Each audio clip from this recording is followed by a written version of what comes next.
Your Locked On Blackhawks, your daily podcast on the Chicago Blackhawks, part of the Locked On Podcast Network, your team every day. What's going on, Blackhawks fans? Welcome back to another episode of Locked On Blackhawks, part of the Locked On Podcast Network, your team every day. I'm your host, Jack Bushman. On today's episode, I'll give my reaction to the Seth Jones trade as well as my final Chicago Blackhawks trade deadline preview, as we're now just a couple of days away from the NHL trade deadline. And then I'll wrap things up with a quick prospects update, specifically talking about Nick Lardis and his push for 70 goals late in the OHL season. Quick heads up, I will be pushing Mailbag Monday off until tomorrow's episode just because there's so much to get to kick things off here on the show this week. But if you do have a question that you want yours truly to answer live on the show, make sure to go and drop that down below in the comment section. If you're watching on YouTube, if you're tuning in through an audio platform, you can easily drop your cue in the review section, preferably with a 5-star rating. Those are always great, and can also email LockedOnBlackhawks@gmail.com. But happy Monday, everyone. Thank you all again for joining me on another episode of Locked On Blackhawks, your one-stop shop for all things Chicago Blackhawks. Hope everyone out there is having a wonderful start to their week. And I'm sure there are many Blackhawks fans out there who have a little extra pep in their step and maybe a little bit of a extra giddy up to kick off the week, as Seth Jones, who's been very polarized during his now past tenure as a member of the Chicago Blackhawks, has officially been traded. And if you've been someone who's followed along with me on the show here over the last couple of weeks since the Jones rumors have really started to gain some steam, he talked with Ben Pope of the Chicago Sun-Times, saying for the first time, he and his agent are working with the Hawks front office to try and find him a different home. Then, following the Blackhawks' pretty piss-poor performance, despite only losing 2-1 to the Utah Hockey Club, we heard Seth Jones with some harsh post-game comments saying the team is still playing the same way in Game 58 as they were in Game 1. So things, have obviously been trending in this direction, but because of Jones' contract, the no movement clause, finding another team that can actually take on his salary through 2030, even if the Blackhawks do retain some, potentially finding a third-party broker to get it all along. And then the Blackhawks still, have to get something in return that would make it feel worthwhile for them. So because of all of those reasons, Blackhawks fans, I really thought this deal was going to get pushed off until the summer, probably right before the NHL draft, in very similar fashion to when we saw Seth Jones first get acquired from the Columbus Blue Jackets. But make no mistake about it, Blackhawks fans, even if I have been a Seth Jones defender over the last few years and, gone out of my way to kind of stick up for Jones when a lot of people, I think, unfairly critiqued him just because he had that $9.5 million AAV, make no mistake about it, Blackhawks fans, I am very happy with the type of return that GMKD was able to get for Jones. Looking at the trade here, the Blackhawks acquired a 2026 conditional first-round pick. That selection will slide to 2027 if the Panthers no longer have that pick, as well as goaltender Spencer Knight, while the Blackhawks do retain 26% of Jones's $9.5 million AAV through 2030, right around the 26% mark of his contract. While the Panthers acquire defenseman Seth Jones with a $7 million AAV through the end of the 2029-2030 season, 9.5 minus the 6-ish million the 2.5 million, 26% of Jones's contract brings it down to $7 million through 2030 for the Panthers, along with a 2026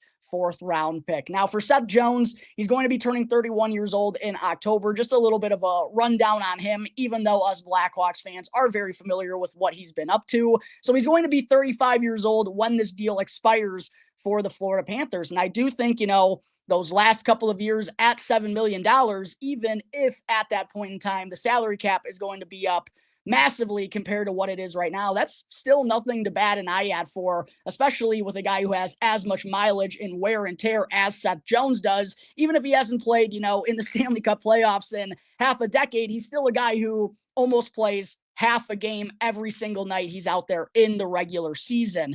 But it's been a very solid year for Seth Jones when he has been healthy for the Blackhawks this year. The 6'4", 215-pound right-handed defenseman, size as a righty, always attractive to other NHL clubs. He's got 27 points, 7 goals, and 20 assists in 42 games this year, while, like I said, averaging 24 minutes and 30 seconds of time on ice, always among the NHL leaders in that metric. His best season with Chicago was definitely his first, though, where he tallied 51 points, 5 goals, and 46 assists in 78 games. Those 46 apples were a career best for him. Those 51 points were the second most he ever tallied in his career. And even though he was a little bit shoddy defensively in that first season, I think his offensive upside, I know that was still when the Blackhawks had Patrick Kane and Alex DeBrincat, but I still think with his offensive abilities, it was an intriguing start to Seth Jones' tenure with the Blackhawks, but the last two were just plagued with inconsistencies. The offensive abilities were just not there on a nightly basis. He wasn't as capable or as sturdy defensively as we would like to see, but boosting up his trade value here this season when he's been healthy. The 7 goals in 42 games, I think, is super encouraging from the back end. And another blue liner, like I said, that the Panthers add some size on their back end for the Stanley Cup playoffs. I know Jones doesn't really play a physical style game, but still 6'4", 215 pounds as a shot blocker. Super, super intriguing and bolsters that Panthers blue line. Also is a guy who, on a team like Florida, who maintains possession a lot, Seth Jones is very good at puck possession and can skate the puck up the ice, join in on the offensive rush. Really good IQ in the offensive zone for the most part. He can also quarterback a power play. I just talked about the goal scoring abilities this season. Now, he's probably not a top pairing defenseman because of his the lack of all-around consistency. Like, when Seth Jones is rolling right, he's a top-pairing defenseman. We just don't get that on a consistent basis. That's always kind of been the knock about him. But I do think he is a solid second-pairing, top-4 defenseman at this point in time who can be used in basically all situations. Maybe he's not the guy you want on the ice with, a minute to go and your team's up 1 goal and you're trying to hold on, but he is still capable enough in the defensive zone. And because of the size and skill in the offensive zone, going to be utilized in a lot of good ways for the Florida Panthers in those areas. So even if you haven't been a fan of Seth Jones, even if you critiqued him over the years, I still think this guy is a very sound second pairing defenseman. He was just being paid like a number 1 defenseman by the Blackhawks for all these years. And I think that's really where the frustration stems from. But diving over to Spencer Knight, very intriguing goaltender prospect, was the 13th overall pick back in the 2019 NHL draft. Kid is still only 23 years old and not going to turn 24 until next month in April. He's a 6'3", 191-pound netminder, played for the United States Development Program, and then made the leap over to college hockey and spent 2 years there playing for the Boston College Eagles. An outstanding final year of NCAA hockey for him, going 16-4-1 with a 2.18 goals against, .932 save percentage with 3 shutouts in just 21 games. After all of that college success, Knight immediately made the leap to the NHL level, playing in 4 games for the Florida Panthers at the end of the 2021-2022 season. Then he went on to play 32 games with them in the 2021-22 campaign, 21 games the following season in 22-23. Had some off-the-ice issues and that wound up spending all of last season down in the AHL with Charlotte, and I think that kind of got him back on track. Posted some good numbers at the AHL level, 25 wins, 14 losses, and 5 OTLs, but had a 2.41 GAA, .905 save percentage, and 5 shutouts in 45 AHL appearances. And since then, he's been back up in the NHL all of this year behind Sergei Bobrovsky for the Panthers. He has a 12-8-1 record, 2.40 GAA, and .907 save percentage, along with 2 shutouts in 23 games. Despite, him kind of being a backup for a team that's really putting all their eggs in the win now type of basket and not necessarily meshing with the direction of the organization, like they're still developing. They were developing, I guess I should say, Spencer Knight as the backup behind Bobrovsky, but it wasn't like their main priority. It was to win games. So it kind of put him in a little bit of a tough situation. And I'm sure the Florida Panthers didn't want to trade a player like this, but ultimately when you're in win now mode, you just got to make some of these type of sacrifices. And one thing that's really been impressive with me about Spencer Knight, despite, some of the mental health issues and him not sustaining a job as the backup with the Panthers consistently over the last few years and not necessarily having his development match up with the team interests at the same point in time. I've still been thrilled to see he's had an above 900 save percentage at all levels since making the leap to professional hockey. And again, this kid's still only 23 years old. So to get that level of a goaltender along with a 2026 conditional first round pick could wind up being a 2027 first again if the Panthers wind up trading that selection. But still, I think this is a phenomenal move by general manager Kyle Davidson and a type of return that I quite honestly didn't think was going to be on the table at this year's deadline. And when tuning into the Blackhawks Talk podcast over the weekend, shout out to my boy Charlie Roumeliotis, shout out to Pat Boyle as well. Definitely check out the Blackhawks Talk podcast if you don't, one of the best in the business. But one thing that Pat Boyle mentioned on that show, a rumbling he had heard, was that general manager Kyle Davidson only really had 2 deals to work with for the Blackhawks at this year's deadline. One of them was with the Florida Panthers, and the other was with the Dallas Stars. And apparently, the Stars didn't really have all that much serious interest in acquiring Seth Jones at this year's deadline. So GMKD really only had 1 deal to work with. He really had his hands tied again in just terms of legitimate options that could take on Seth Jones's contract right here, right now. Again, reasons why I thought this was going to wait until the summer.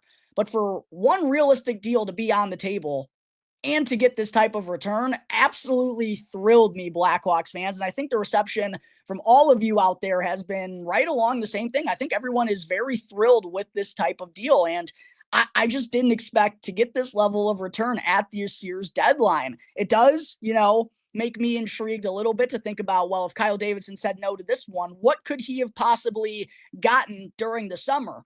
But the one thing I had mentioned on my show the last couple of weeks when talking through the Seth Jones trade rumors, while I did admit I think it was more likely to happen during the summer, the only way it was going to get done at the deadline was if Kyle Davidson got a deal that he couldn't say no to. And quite honestly, although you think about what he could have gotten during the summer, this is a very hard deal to say no to, because even if it is a late first round selection, first round picks are still first round picks. Those are, very sought after for all NHL clubs. The Blackhawks get another one of those to add to an already deep prospect pool where they have a ton of draft picks. Wouldn't be surprised if we see Kyle Davidson with all of these picks over the next handful of years start to package them together to move up and to get his type of guys. We've already seen him go that recipe these last couple of years. I expect that to continue to happen. And also, while the Blackhawks, yes, they do have Arvid Soderblom, who's been phenomenal in the NHL this year. They do have Drew Commesso, who was a second-round pick. Adam Gajan was a first-round pick as well.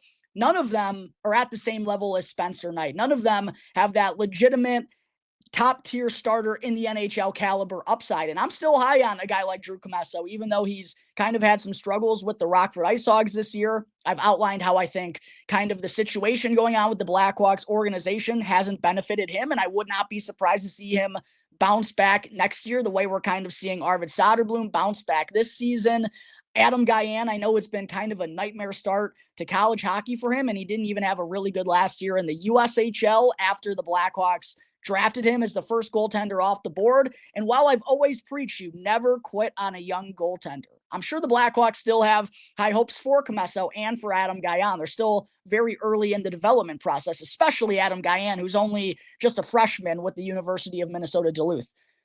But make no mistake about it, none of them have the upside that Spencer Knight does. And Blackhawks fans, looks like we're going to see that upside on display tonight for the Chicago Blackhawks, as Spencer Knight set to make his Blackhawks debut when they return to the United Center to take on the Los Angeles Kings. But as far as who won this trade, Blackhawks fans, it's definitely too early to say. We got to see how Seth Jones is going to fit in with the Florida Panthers and if he helps them win another Stanley Cup. We also got to see how Spencer Knight is going to fare for the Chicago Blackhawks over the next handful of seasons. And we also got to see what that conditional 2026 first-round pick winds up being. But as I mentioned right off the top, I think my reaction, most Blackhawks fans' reactions, and most of the, noteworthy NHL sources all agree this is very good value for the Chicago Blackhawks. It's hard to, and I've mentioned this on the show a lot too, it was always hard to put my finger down to say this is the type of return the Blackhawks are going to get for Seth Jones just because of all the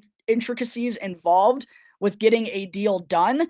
but I thought it was probably going to be, maybe a late first round pick or a second and a mid-grade prospect. Like, I did not expect it to be a first round pick, even if it is a late one, along with a prospect the caliber of Spencer Knight, especially when the Blackhawks are only retaining $2.5 million. Yes, it's super inconvenient that they have to use up one of their 3 salary retention spots through the end of 2030. You want to have that wiggle room if you're GMKD. But again, if that's the price you have to pay to move on from Seth Jones, which they clearly wanted to do, there were also some rumblings that a couple of players in the Blackhawks locker room were not very happy with the way that Seth Jones went about things. And while I did mention again on the show, it's not really the end of the world. It's tolerable through the final 23 games, especially when losing really isn't worst case scenario for the franchise. But it was clear GMKD even admitted it on CHSN in the Blackhawks game on Saturday that he did feel a little bit of extra motivation to get this deal done sooner rather than later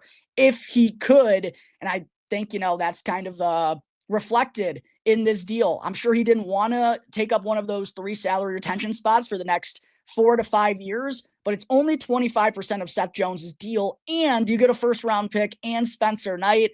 I think all Blackhawks fans have to be thrilled for this deal. Even, like I said, though, we have to wait a couple of years to truly dictate a winner. I give this one 2 thumbs up. Very happy with the type of return that GMKD got for Seth Jones, as he's now a member of the Florida Panthers. But please, Blackhawks fans, give me your reaction to the Seth Jones trade down in the comment section below. Let me know if you're as thrilled as I am with the move, or if you're even more thrilled, or if you have some questions about the Blackhawks getting this one done ahead of this year's deadline. Going to be having a fun episode coming out later this week, by the way. I'll be having a crossover with Armando Velez from Locked On Panthers. And funny enough, it's going to be an in-person crossover, I believe, as I'm traveling down to Orlando for some golf work this week, but should make for a fun in-person crossover that I'm hoping to do with Armando Velez from Locked On Panthers, who, of course, lives in the Orlando area. But there you have it, Blackhawks fans. My reaction to the Seth Jones trade that went down on Saturday night. The Blackhawks land a conditional first-round pick along with goalie Spencer Knight, who, as I said, is going to be making his Blackhawks debut at the United Center tonight when they take on the Los Angeles Kings. Coming up in just a moment here, Blackhawks fans, do got to get into my final Blackhawks trade deadline preview with Friday on the horizon. Real quick, though, I do got to talk to you about one of the new sponsors we have here on the Locked On Blackhawks podcast, which is Wonderful Pistachios. Are you looking for a snack that's both delicious and nutritious? Well, then go and crack into a great source of protein with Wonderful Pistachios. Wonderful Pistachios is one of the highest protein nuts there is, with each 1 ounce serving having 6 grams of protein, giving you over 10% of your daily nutritional value. Plus, they're packed with fiber and better for you than unsaturated fats to help keep you feeling fuller longer. So whether you're running between meetings or dropping off the kids, Wonderful Pistachios are the snack that works as hard as you do. So go and get snackin' and get crackin' with the snack that packs a protein punch by visiting wonderfulpistachios.com in order to learn more. Again, that's wonderfulpistachios.com in order to check it out today. Segment 2 with the Chicago Blackhawks and the other 31 NHL clubs now approaching Friday's trade deadline. I wanted to be sure to get into my final trade deadline preview involving all members of the Chicago Blackhawks who could potentially be moved. I know we've already seen Seth Jones, of course, traded to the Florida Panthers. We already saw Taylor Hall traded to the Carolina Hurricanes earlier on in the year as well in exchange for a 2025 third-round pick. Blackhawks also traded my boy Niels Juntorp in that deal, maybe the most noteworthy player involved in that trade. But in all seriousness, with those 2 trades going down already, Blackhawks fans, kind of take some steam out of my final trade deadline preview that I actually wanted to drop on Saturday. But with some rumblings coming out that Seth Jones could possibly be moved, I decided to wait upon that. So with Jones already gone, Taylor Hall already a member of the Carolina Hurricanes, do want to bring these 2 trades up, even though they're, not the most interesting moves. Can't forget the Blackhawks also traded defenseman Isaac Phillips to the Winnipeg Jets in exchange for Dmitry Kuzmin, Artem Levshinov's fellow countrymate, and the two also share the same agent in Dan Milstein and reportedly trained together last offseason. Then the Blackhawks also way back in the year, I guess not way back, but probably in November, I think it was right before Thanksgiving, they traded Ryder Rolston to the Nashville Predators in exchange for our good boy future consideration. So with Hall and with Jones already out,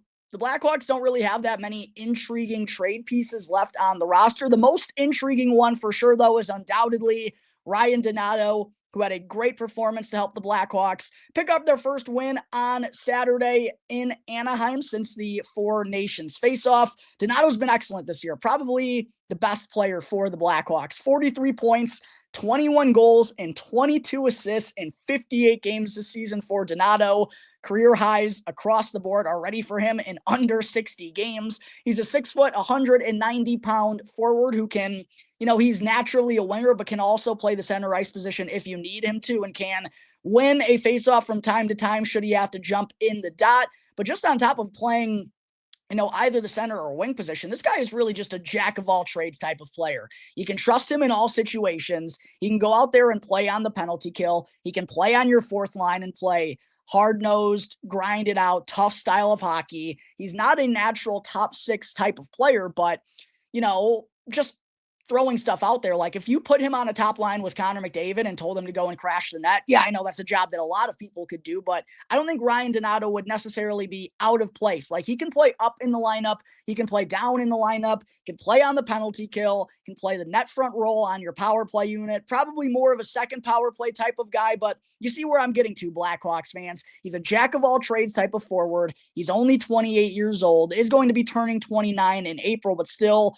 under 30, and also on an expiring contract at a very manageable $2 million AAV. So because of all those reasons, Blackhawks fans, and because of the Blackhawks were to give Donato an extension, now because they traded Seth Jones, they could probably use some help reaching that salary cap floor. We'll get into that during the offseason, but it would be a nice raise due to Ryan Donato for a guy who's about to turn 30 years old. What I've said on the show is just because of those reasons, I ultimately do expect Donato to get traded, because you usually sell high when someone's value is at that point, especially when they're knocking on the door of 30 years old. Now, I wouldn't really critique the Blackhawks for giving Ryan Donato, if it was a 2-year extension, like I'd understand it, and I wouldn't really make a gripe about it whatsoever. I'm just expecting the Blackhawks to trade Donato, because when you have a guy who's kind of on an outlier type of season, again, creeping on turning 30 years old next year, due for a raise, you usually trade those type of guys. We'll see what winds up happening with Ryan Donato. Definitely the most attractive trade chip. I think he gets traded. Let me know if you feel the same way down below in the comment section. But he's number one on the Blackhawks trade big board at this point in time. Number two is really an interesting conversation with Hall and Jones already out of the picture. I think Lukas Reichel is someone who could be on the trade front. And as I, really prefaced on the show last week, I would not trade Lukas Reichel. And he just had a really sharp showing to pick up a multi-point performance in the Blackhawks. 7-5 win over the Ducks over the weekend. I know the lack of consistency has been the narrative for the last 2 to 3 seasons, but there have been many outside factors that I don't think have done Lukas Reichel any favors. And again, the kid's only 22 years old, going to turn 23 in April. I just wouldn't quit on him at this point in time, especially when he's under contract for one more season here with the Blackhawks. But at the same point in time, he's not a general manager Kyle Davidson draft pick. He is a former 17th overall selection who still, I know the upside isn't necessarily what it was when he first entered the league, and I don't think the Blackhawks would get a first-round pick, no question, in exchange for Lukas Reichel. But I do think there is some intrigue there as a 6 foot, 170-pound speedy winger who's only 22 years old, has 18 points in 51 games for a low-scoring Blackhawks squad this year when he's been utilized mostly in a bottom six type of role. I do think there could be a couple of teams who kick the tires on Reichel, again, with him having 1 year left on his current contract at a very manageable $1.2 million. I doubt Lukas Reichel gets traded. And like I said, I believe on Friday's show last week, I don't think general manager Kyle Davidson is like phoning up other GMs and being like, get Lukas Reichel off this team. But I do think if another GM gave him a call, like he wouldn't be hanging up the phone. He'd be very interested to see what those teams would have to offer. So that's why I have Lukas Reichel involved here in my trade deadline preview, even though, again, I would not be wanting to trade him at this point in time. Maybe the next most likely member of the Blackhawks to get traded before Friday's deadline is Craig Smith, veteran fourth liner who has 15 points, 8 goals, and 7 assists in 38 games this year. Has worked really well in stretches with Lukas Reichel. And the reasoning for that is, quite honestly, for a guy who's been there and done that in the NHL for years now, he's going to turn 36 in September. I still think Craig Smith actually plays with pretty good pace and has some decent goal scoring ability. He's also 6'1", 200 pounds, has played a lot of postseason hockey in his career. For a fourth liner, you could definitely do worse than Craig Smith, especially when he's on an expiring contract at just $1 million. So I don't know necessarily. We haven't heard too many rumblings about whether Craig Smith wants out or not, but because of his veteran abilities, goal scoring, and also the cheap contract, I do think there's a decent chance the Blackhawks move him before Friday's deadline. Wanted to bring up Connor Murphy on the show today as well, Blackhawks fans, even though I don't think it's very likely he gets traded before Friday. He's got 16 points, 1 goal, and 15 assists in 47 games this year, which I think has been a very much needed bounce back campaign for Connor Murphy. It's been a struggle for him these last couple of seasons, especially dealing with all of the injuries. I've been really happy with the consistency we've gotten out of Murphy this year, even though, again, it's been hard to tell because the Blackhawks don't have a lot of team success. He is going to turn 32 years old later this month, though, so getting up there, but is a 6'4", 215-pound right-handed defenseman, even though he doesn't have the offensive upside, absolutely, as Seth Jones. Those big right-handed defensemen, always intriguing for playoff contenders trying to add some size to their blue line. And Murphy plays a big, rugged, physical style of game. He's not like overtly physical, but he's very capable in his own end and in front of his own goaltender. A stay-at-home penalty killer who loves low-event hockey. Like, he's not someone who's going to lug the mail up the ice. He doesn't do a ton in the offensive zone, but he also doesn't make a ton of mistakes, and he's very good at shutting down his own blue line. And he's got 1 year left on his deal at a, decent $4.4 million AAV. Probably a little bit too much for him at this point in time and at this stage of his career. But I think he's like a serviceable number 4, number 5 defenseman. I don't think a team wants to acquire Connor Murphy at his age with 1 year left on that deal. But crazier things have happened. I wouldn't be wanting to trade him, though, if I was the Blackhawks down the stretch, because you're just going to have such a... Yes, youth needs to take over on the roster the rest of the season, but you still need to have some veterans on there. And I think keeping Connor Murphy for at least the rest of this season would be wise for the Chicago Blackhawks. Again, not expecting him to be moved, but will be interesting come next season when he enters the final year of his contract. Don't think it happens during the summer, but very likely Connor Murphy ultimately gets moved at next year's deadline.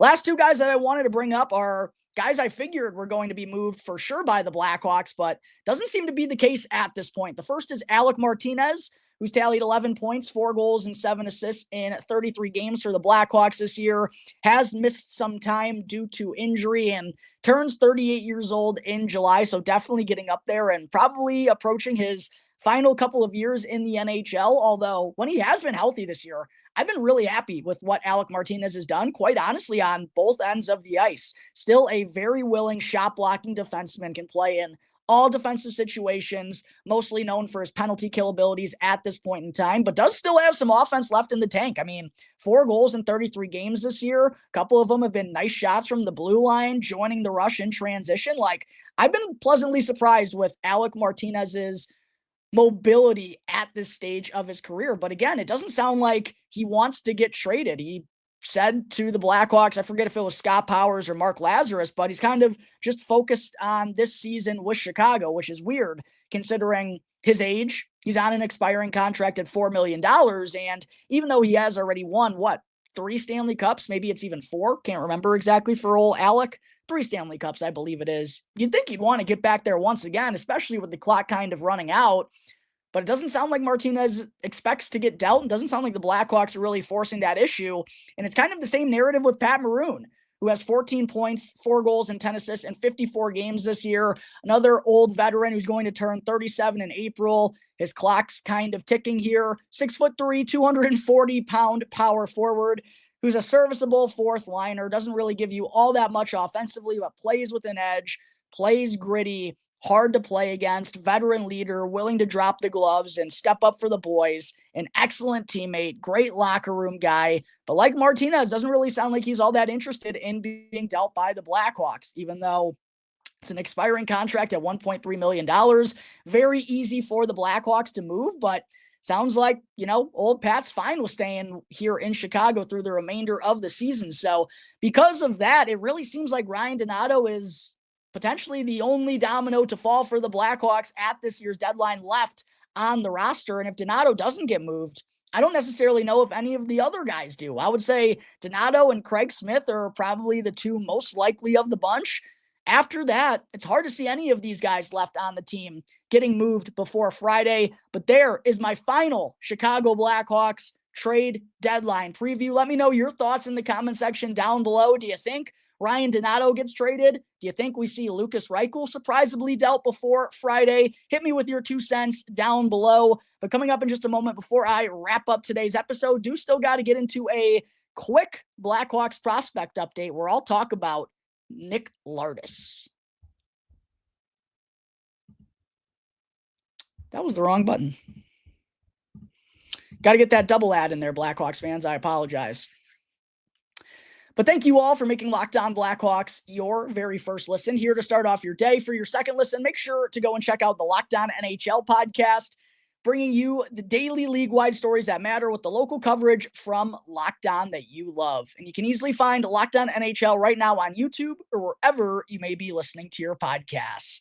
Segment 3, I know we're running a little bit long on today's show, but do want to get into a couple of noteworthy Blackhawks prospect tidbits on the show today. None more noteworthy, though, than 2023 third-round selection Nick Lardis, who just won't stop scoring goals, baby. He's now up to 66 tucks through 58 games this year, 8 games left in the OHL season. I did finally confirm that. Nick Lardis has played in 58 games this season, but the Brantford Bulldogs have played in 60. And for those who don't know, OHL campaigns are 68-game seasons. So Nick Lardis has 8 games left in the year to score 4 more goals and become the first player since John Tavares. Ever heard of him? Pretty good. Since John Tavares in 2007-2008 to score 70 goals in the OHL. And I absolutely think it's happening. I mean, you can tell, all year long, Nick Lardis has been firing the biscuit at will, but it seems like he's got that extra mojo right now. Everyone on the team is aware of the situation.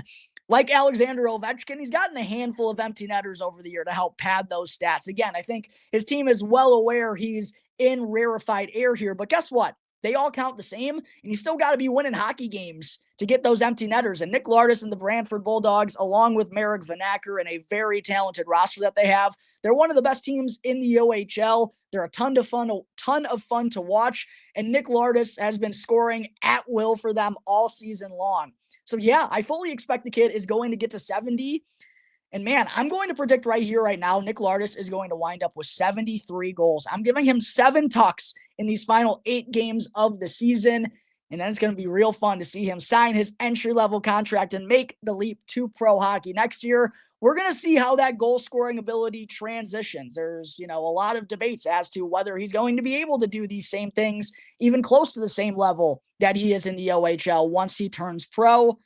We're going to have to wait and find out. But regardless, I expect Nick Lardis to hit 70, and it's just fun watching him score a goal basically every single night that he hits the ice with Brantford. Also want to give a shout-out to Artem Levshinov, who unfortunately had a 1-game suspension last week. But I'll tell you what, really over the last month and a half, I think since Artem Levshinov actually came up with the Blackhawks when he got that, little brief call-up and got some time to be around the NHL guys while the Rockford IceHogs and the rest of the AHL were on the All-Star break. Since then, Artem Levshinov has kind of looked like a different player from what I've seen, and I will be tuning in more to Rockford IceHogs games late in the season here with the Blackhawks campaign winding down and the roster being so putrid at this point in time. But Levshinov's been on a nice roll. He's now up to 21 points, 5 goals, and 16 assists in his first 48 AHL games. And again, considering everything that's gone down with Rockford this year, they have Mark Eaton as their head coach. There hasn't been a lot of stability on the blue line. Lots of guys going up and down. Kind of been the story of the team this year. But I've thought Artem Levshunov has had a very, very solid first year since being drafted second overall by the Chicago Blackhawks. And again, excited to watch more of him down the stretch of the season. Last Blackhawks tidbit that I have on today's episode is a report that came out recently that the Hawks are planning to sign 2022 sixth-round pick Dominic James to his entry-level contract after he wraps up his senior season with the University of Minnesota Duluth. James unfortunately missed most of his junior campaign last year due to injury, but has been really solid in his final collegiate campaign with 26 points, 12 goals, and 14 assists in 31 games. Also, we have seen James not only spend 4 years in the NCAA, but he did play for the United States after being drafted at the 2022 World Junior Championship, tallying 1 assist in 7 games there. He's a 6 foot, 190-pound center for those of you who aren't as familiar with him. A little bit undersized in terms of, I think, the build for Dominic James, but he's a really excellent skater. I think that's kind of the basis of his game. And I do believe he has the capability to be a center iceman at the next level, a capable guy at the faceoff dot, makes an effort on the 200-foot part of the game.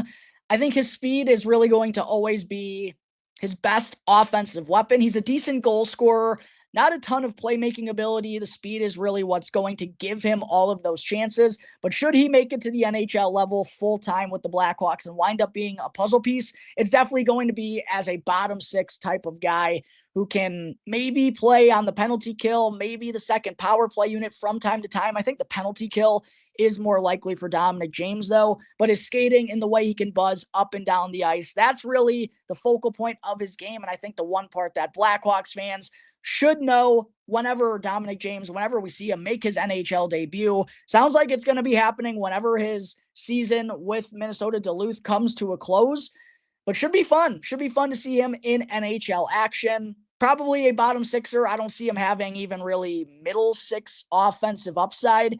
But for a 6th-round pick, pretty encouraging to see Dominic James even signing his entry-level contract. That sounds like it's going to be the plan. That's going to wrap up today's episode of Locked On Blackhawks, everyone. As always, thank you all again for joining me on the show. Be sure to go and subscribe to Locked On Blackhawks on YouTube if you don't already, and go and follow Locked On Blackhawks for free wherever you may be listening to your podcast. That way, you can get the show on the go and get the latest episode as soon as it becomes available each and every day. So until the next episode, everyone, enjoy the rest of your Mondays. I'll see you next time on the Locked On Blackhawks podcast, part of the Locked On Podcast Network, your team every day.